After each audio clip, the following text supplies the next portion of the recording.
Well, you know, studies are showing that America is in a happiness slump. Indeed. I don't think you even need a study to figure that out. You just look around you, or you turn on your computer, you look at your phone. I mean, the news, the conspiracy theories. What is going on? Yeah, no, it's true. I mean, the data are unambiguous. The experience that we all have, that it feels like people are less happy, it's true. And there's kind of two things that we need to understand.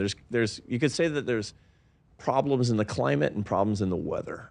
The climate has been changing for happiness for decades now.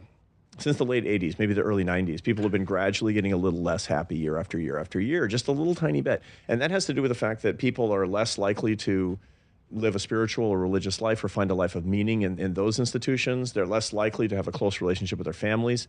People have fewer and fewer friends who know them well. People have less of a sense that they're serving others with their work.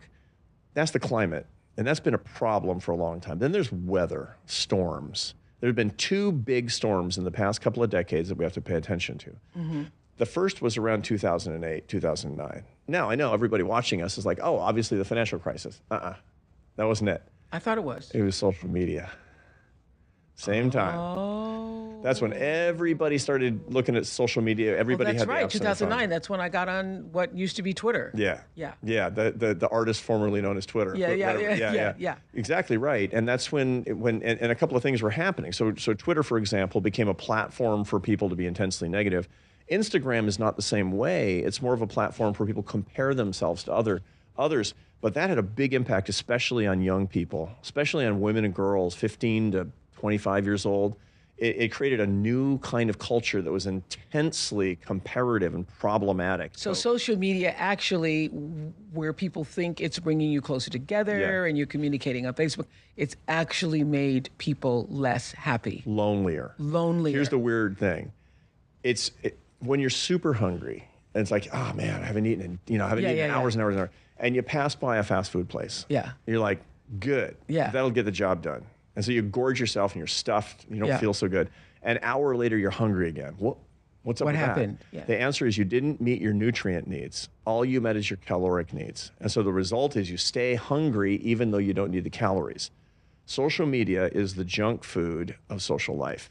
It's like getting all of your calories. That is a tweetable moment, but we don't tweet anymore. We X? What do we X, do? is that what we call it? I don't know what you do. Know. I don't know. But so that's like getting all your meals at 7-Eleven.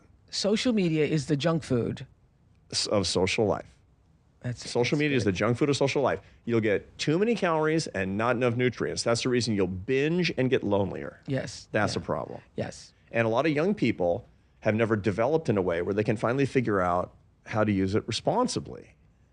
What's going to happen to the generation that was born at that time and that's all they've ever known? We don't know. That's a big social experiment. That's a massive social experiment. That we're in the midst of right now. Yeah, it's not as if social media is all evil. I mean, you can use it responsibly. Absolutely. If you would not let somebody into your house who bears you ill will, you shouldn't let them into your head. And that means you shouldn't be looking at the social media where somebody can be tweeting at you or Xing at you or telling you that you're this, you're that. And frankly, that's a big problem. That's the storm. That's the sort of a century